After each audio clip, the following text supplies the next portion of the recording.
Amen. Grab your seats. Y'all ready to go to work? Let's go to work. I'm excited about this sermon. I've been working on this bad boy for years, and the Lord would never let me teach it. Every time I was about to preach it, he's like, nah, bro, let that sit. And I finally was sitting in the car with my wife, and usually for me, grabbing a sermon is like, I can rock with it. And I'm usually in the mode of just going and studying and preparing. And the Lord was like, yeah, wait. Now, I'm impatient, even though my wife's name is Patience. And that's why it worked out. And I couldn't grab anything. And I kept coming up with stuff while studying, and it was good. It was decent. I was like, this is a hitter. And the Lord was like, no. He said, go back and find this. I was a kid in school, and I remember coming out of middle school, going into high school, and there were some teachings that got young men excited. Okay.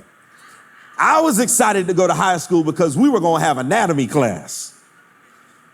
Oh, y'all so bougie and saved. I can't with y'all. It's too hot for your foolishness. It's too hot. Anatomy class had me excited because I was thinking I was going to learn all about the body and learn all about these things just to get in there and find out the knee bone's connected to that wasn't what I thought it was going to be. But learning that class, I understood that there were some things that you'll never understand until you go deeper. There's some things inside of the body, the human body, that we take for granted that you'll never even understand unless you study deeper. Did you know that your fever in your body is your body's way of fighting off infection? And here you are trying to get rid of it. Did you know that your body naturally heals and the scabs that you pick is the thing that helps you not have those spots after the wound? There's so much that happens, but you'll never understand until you get into the anatomy. What is anatomy? Anatomy, the definition of it is a study of the internal workings of something. A study of the internal workings of something. And I said, well, Lord, how are we going to bring this thing home? And the Lord said, my children are troubled. My children are stressing. My children are running like chickens with their heads cut off because they don't know how to handle this. And I said, well, Lord, how are we going to deal with this? He said, I want you to teach on the text the anatomy of a storm. The anatomy of a storm. So many of us in our life right now are getting our behinds kicked by the storms of life. Today, we're going to get under the hood of what a storm is, because when you understand the inner makings of what's causing you to fear, you won't lose sleep at night. And some of us are losing sleep about things that God says will never harm you. We're going to work on the anatomy of a storm. First things first, when you're dealing with anatomy, is you have to understand. You have to understand a storm. We have to learn the understanding of a storm. Y'all still with me? I want to work through this. A storm, this is for all my note takers, form when different weather conditions converge. A storm happens when cold air can meet warm air. And when it converges, it makes things that are unpredictable. You thought the rain was just rain. But you didn't know that there was a wind from the east that matched with the wind from the west. And when they had a meeting, that they decided that we would fill up a cloud and release. What's happening in your life that you can't trace because you won't learn how to understand a storm?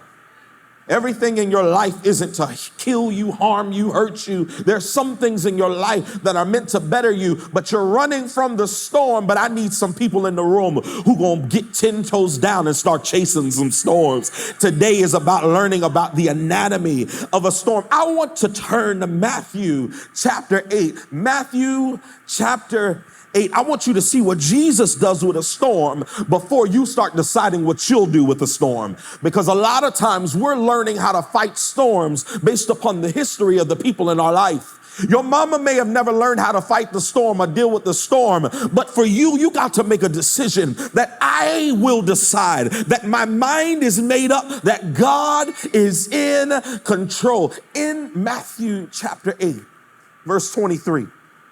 Then Jesus got into the boat and his disciples followed him. And suddenly, somebody say suddenly, a furious storm came up on the lake so that the waves swept over the boat. But Jesus was what? Does it feel like in your life when the storms of your life are whipping your behind that it seems like Jesus is taking a siesta?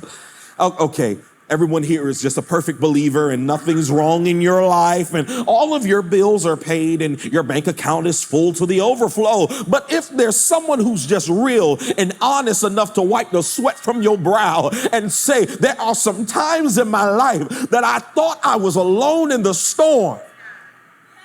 And it felt like no one was available.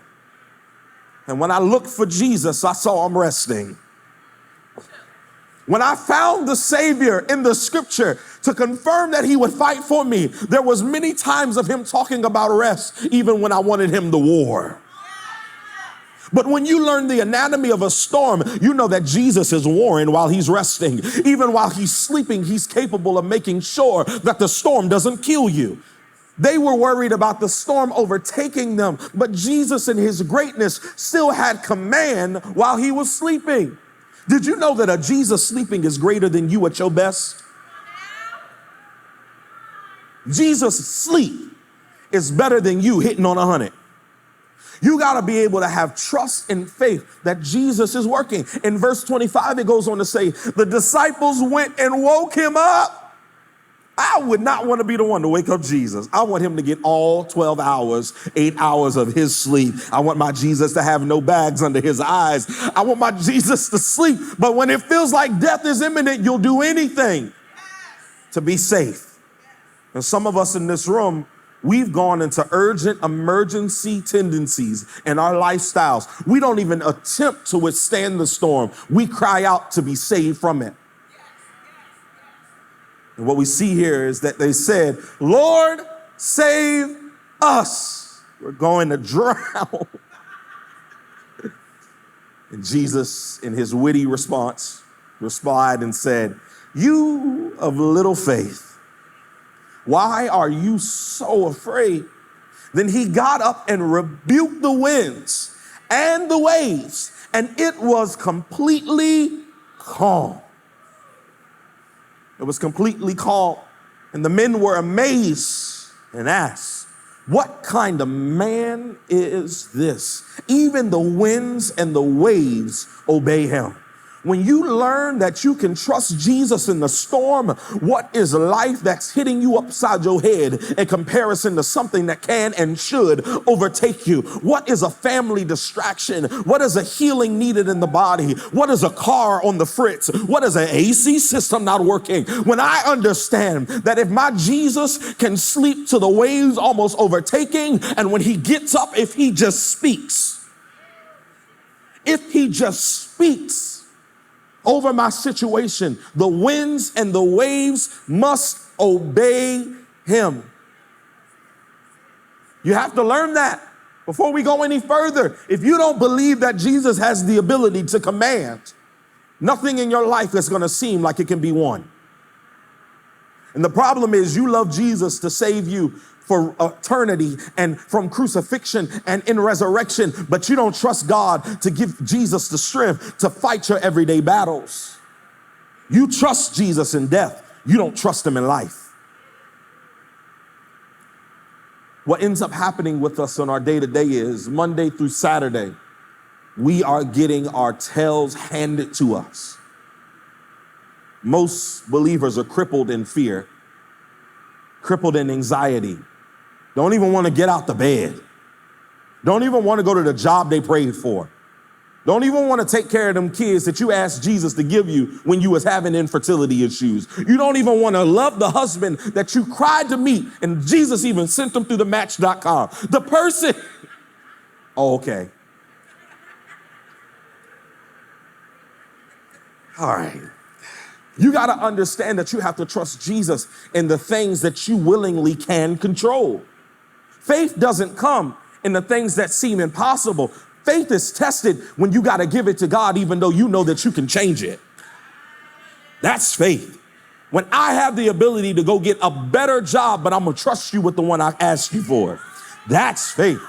When I gotta love on family members who make me wanna, okay. Y'all family, okay. Y'all got good families, okay. My family, sometimes it's just a good cha-cha. You just, good old chocolate just wanna hit. Well, you gotta trust God with those things because it's easier for me to walk away, but having faith to love you when you get on my nerves is a whole another level of faith. Today is learning about the anatomy of a storm. Can we work through the elements of a storm? Y'all with me? Y'all still here? All right, tap your neighbor around you and say, are you alive? If they're breathing, they can work. All right, let's do it. I want to work through the elements of a storm because we see there in the text that there were two things that Jesus commanded that had to obey: the winds and the waves. Somebody say the winds and the waves. The winds and the waves, if you understand it, the wind is caused by the movement of air. By the movement of air. Winds come from that. Waves are created by the movement of air blowing over the water. You have to be okay with understanding that you may not be able to control the wind, but you got to be grateful for it because it causes the waves to bring in what's lost at sea. The winds in my life, though it feels like they're trying to blow me off the face of the earth, they're working on the other side of my life. And turmoil and chaos in my life, though I want to get rid of it all, is actually shaping me, actually defining me, and it's working for the good of the Father. So if there's chaos in my life, but it leads to someone getting saved, am I willing to endure? And some of us are canceling out what God is trying to use to get to the people attached to you. Yes, you're annoyed by 5 people calling you who you don't want to talk to all the time. Oh, y'all got, okay. It's just us a perfect hot room today. There's some people in your life that the Lord will send to you, that will attach to you, who will get on your nerves, who seem like they're delaying you from the call on your life. But you don't understand that God can work with the wind and push and pull the people in your life to help sharpen you while you sharpen them. Because the you that you are now, if you got to the destination of who God created you to be, you fumble the bag. If God was to let you go where you asked him to go and get in rooms that you prayed to be in conversations with CEOs the way you want to be, get the salary that you cry out for every night, Lord, I want to make 275. You'd be right down at Rosie's playing the strip every night. Every night. Because when you learn patience by dealing with individuals in the wind, you'll learn how to be patient with the things that you didn't ask for. You have to be okay with the winds and the waves. There are some waves in your life that are slamming against the boat of your life that is making you question if you really want to do this. And some of us have our 2-week notice papers written up already. Oh, look, I just saw some faces. Ooh, sitting in the Dropbox right now. Some of us are ready to break our leases. Some of us got moving boxes still not even unpacked. Some of us have friends that we're ready to put on block because the waves make us uncomfortable. But when you decided to get in the sea, you had to be prepared for what you can't control, the winds and the waves. I know that I can ask God for anything, but I can't control the winds and the waves. He commands the winds and the waves. If he says, peace be still, let peace be still. Did you not know that Jesus sleeping allowed the waves to get the men of God to where they were supposed to be? If he would have told it to be still before, the boat would have never moved. The winds in your life are used to transport you to where you're destined and not where you feel comfortable. Winds and waves. Y'all still with me? Isaiah chapter 43, because I like to stay in the text. Isaiah chapter 43, verse 2. It says this: when you pass through the waters, I will be with you. And when you pass through the rivers, they will not sweep over you. When you walk through the fire, you will not be burned. The flames will not set you ablaze. The problem is us in this modern millennial style ministry of church and living in America, we believe that you can only be bought to go through the fire, but Jesus can bring something out of you in the water, in the winds and the waves. I can be refined. I don't always got to be in the pressure cooker of life, because we think that the fire does a quick work, but the winds and the waves take time. So Lord, if you're allowing the storms in my life to shape me, let it be. Let it be. You got to be okay with understanding that God is in control, period. Period. So we learned about the winds and the waves. There's another part of the storm that I really love. And I always think about Rocky when I hear this word. Think about the eye of the tiger.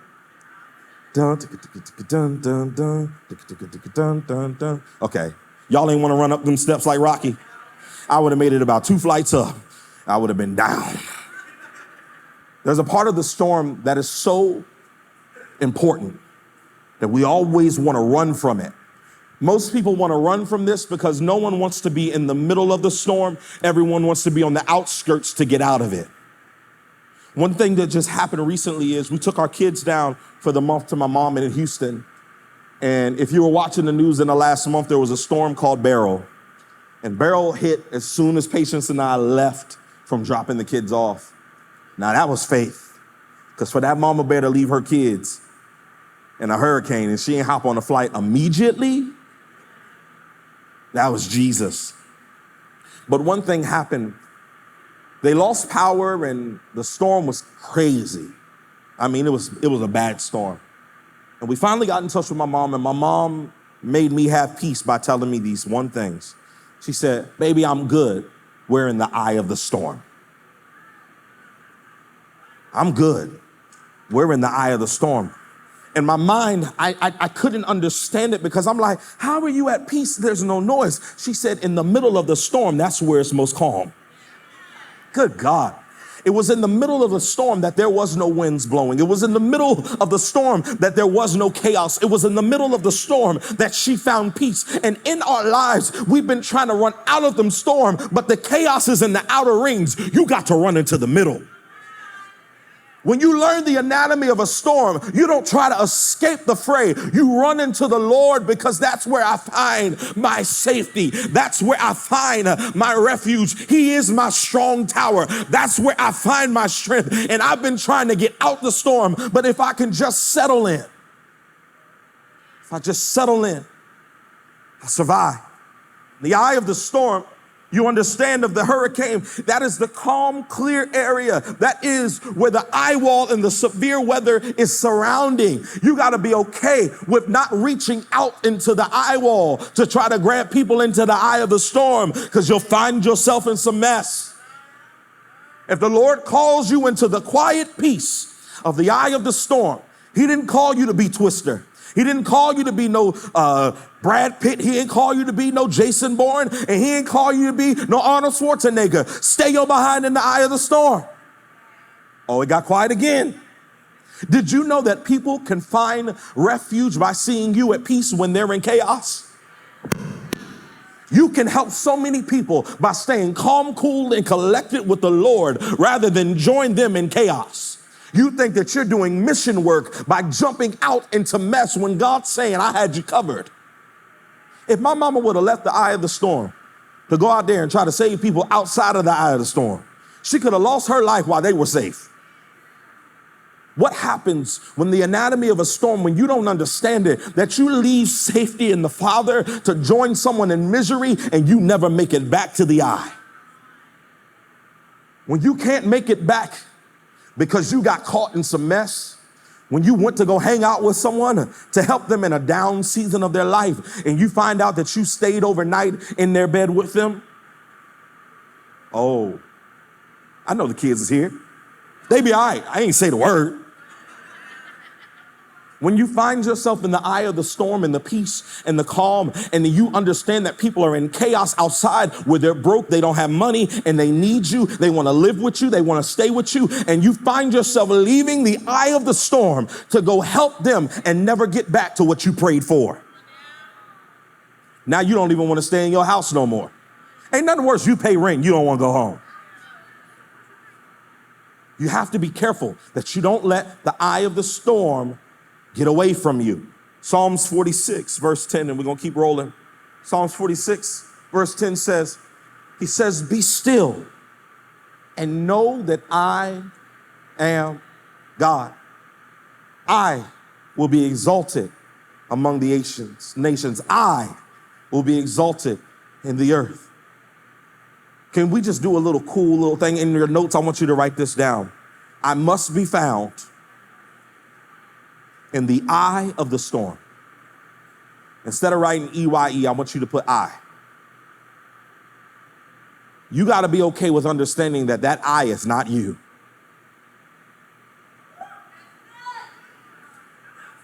His word says, I will be exalted among the nations.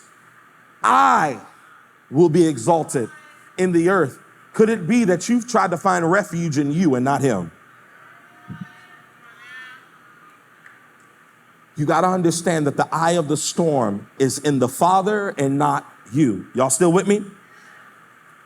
Now, I knew this part was going to be the doozy, but here we go. You got the winds and the waves. You got the eye of the storm.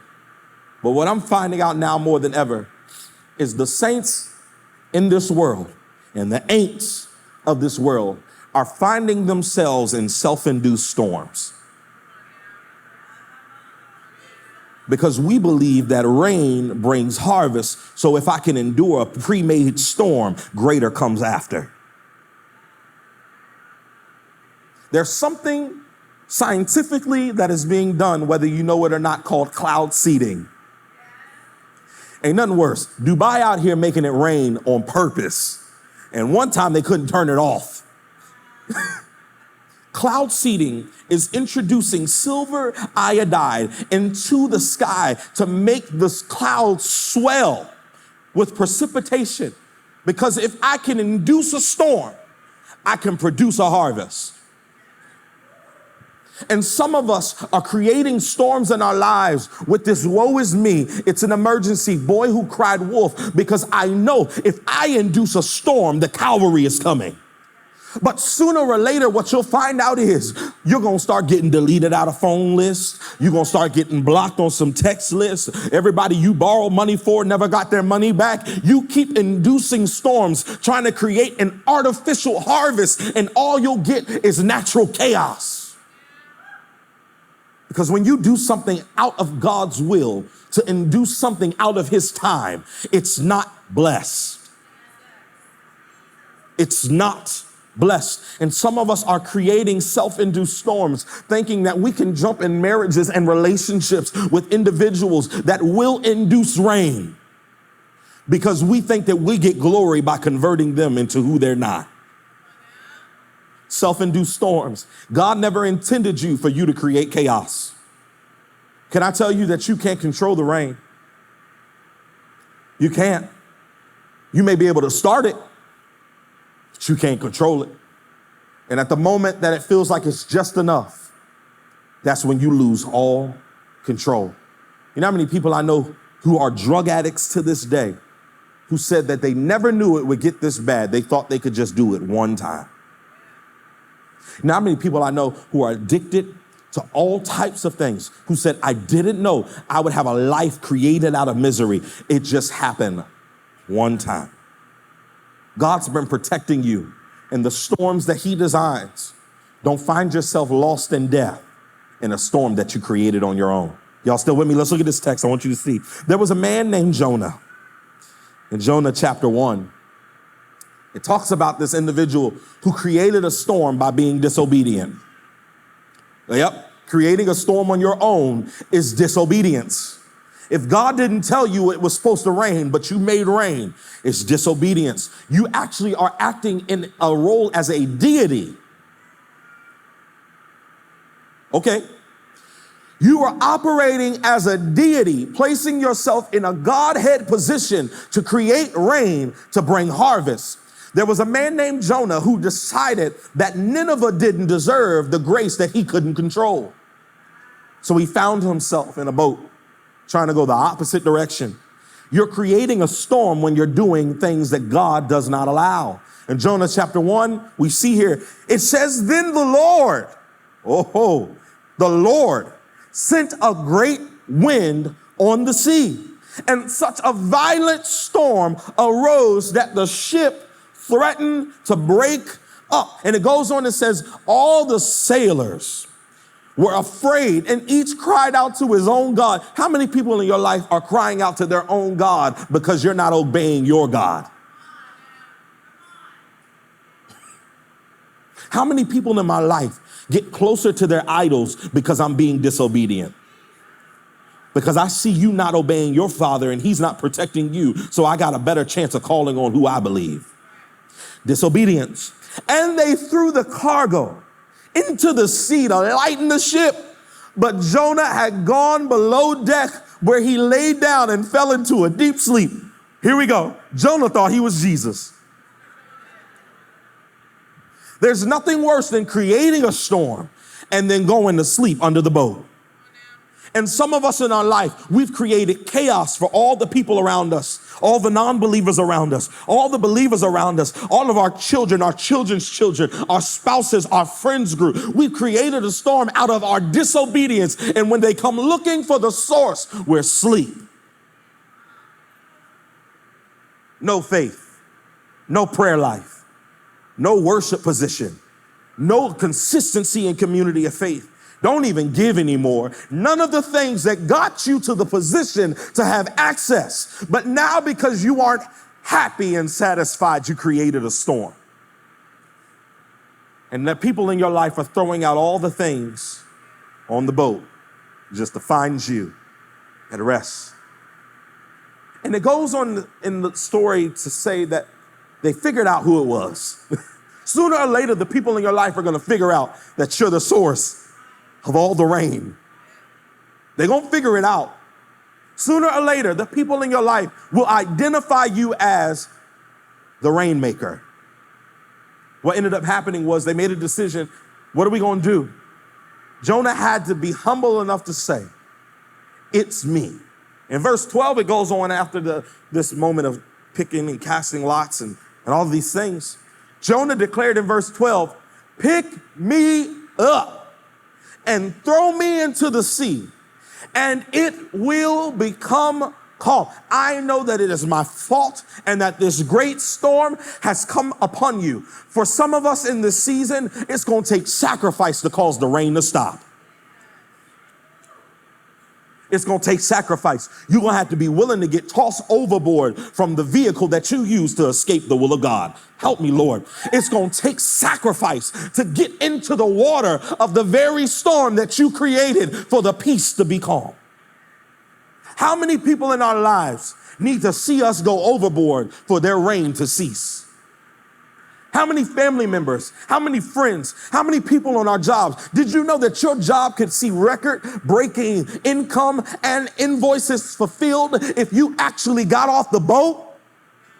God told you to start that business 10 years ago, and here you are trying to settle at a job that's beneath you, and you're creating rain in an environment because you want to run their business like the one God called you to create. It's going to take sacrifice. It's going to take diligence. It's going to take you being humble enough to say that though I caused the rain, I got to get in this water. He had to wake up, had to come to realization, and he had to know that I am the source of all of their pain. Self-induced storms will have you acting as the victim when you're actually the inventor of the storm. You have to know that it can only cease with sacrifice. What is God calling you in this season in the storms of your life that are not of his will to let go of? What is it?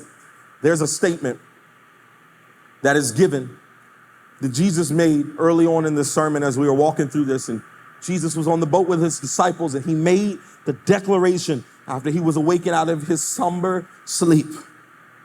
He made this statement. He said, peace be still.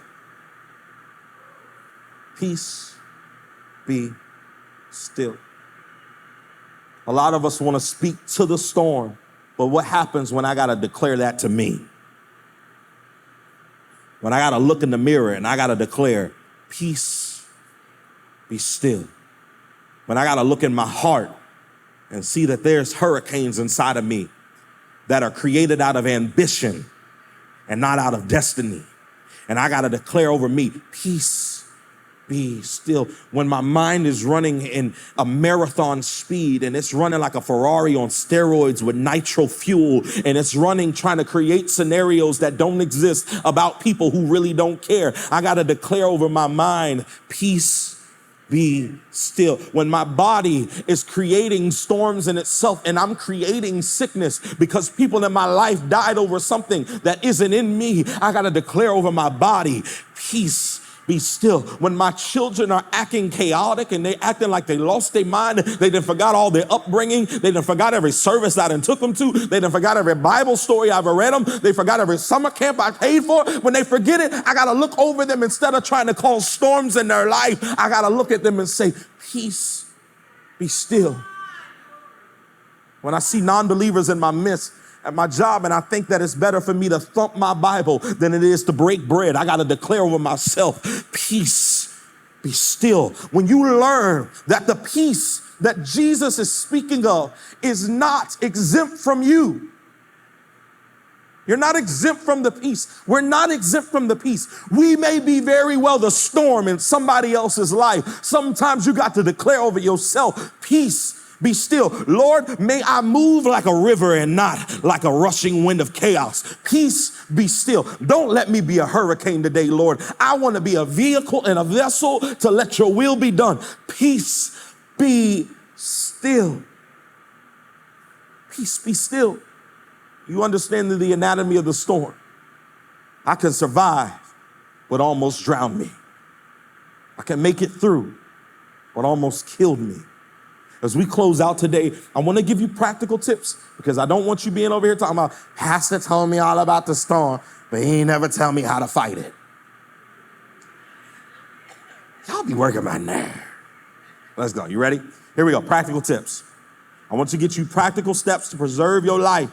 First one, number one, prepare spiritually. Some of the greatest treks in time across the sea was not survived because the boat was made great, but because they had enough cargo to make the last ship make work. So if you understand how to prepare spiritually for the journey that you're on, don't prepare for it to be sunny. Prepare for the rain. Prepare for the rain. You know how many ships went down and their crews died because they didn't have the right gear to survive a storm that they didn't predict? Prepare spiritually. Ephesians chapter 6, verse 11. Ephesians 6, verse 11. This is how you prepare spiritually. Put on the full armor of God so that you can take your stand against the devil's scheme. When you understand the full armor of God and you don't just understand it, but you put it on. Now's not the time to be a fashion designer. Now is not the time to be cool. I don't think I want to wear this helmet. It's going to mess my hair up. You better put that helmet on.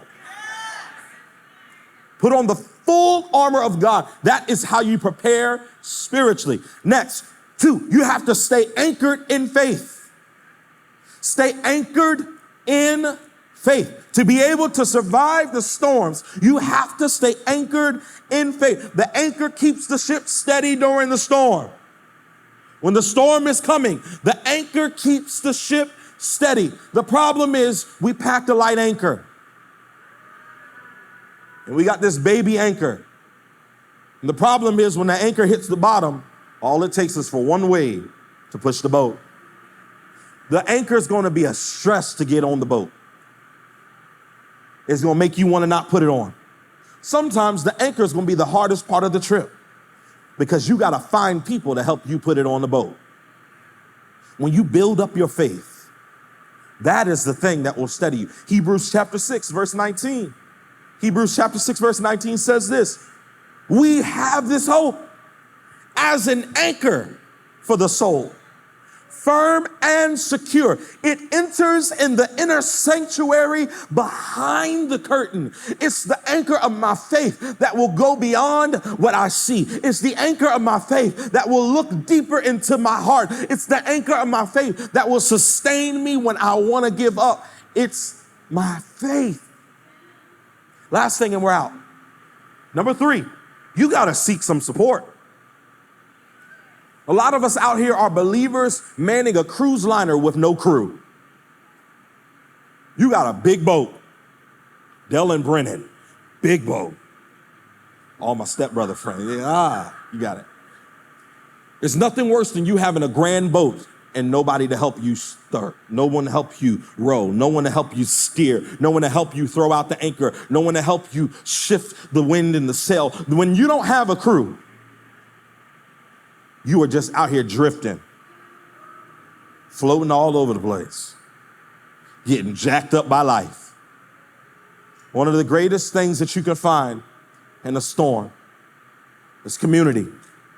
Some of my greatest memories were found when storms were hitting our house and it was silent.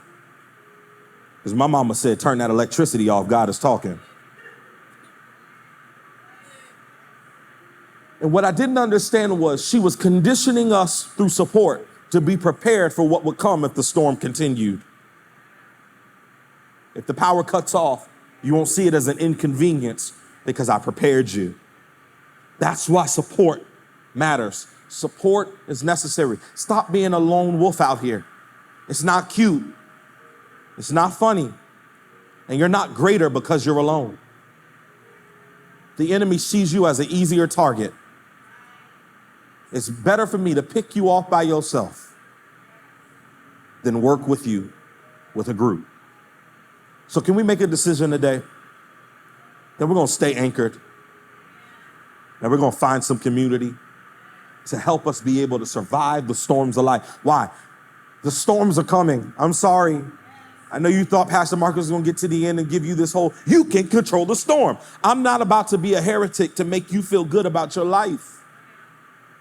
I'm not about to manipulate scripture to make you into some pseudo storm tracer and some storm watcher. No, the storms are coming. They're coming. And when you don't manipulate God's word to start a storm, you can't control when they come. That's why you need community. That's why you need faith. And that's why you got to be prepared with the whole armor of God. What an amazing word we just got the chance to hear. Listen, if this word impacted you in any way, leave us a comment below. We want to know your thoughts. If you have any questions, we want to be able to engage with you. Also, don't forget to share it with a family member, a friend. If it was good to you, don't keep it to yourself. Share it, okay? And hit that like button as well. Do not forget to subscribe so you do not miss any other impactful words that are coming from Motivate Church. And if you want to partner with us, the information is in the description below. We would love to partner with you. See you next time.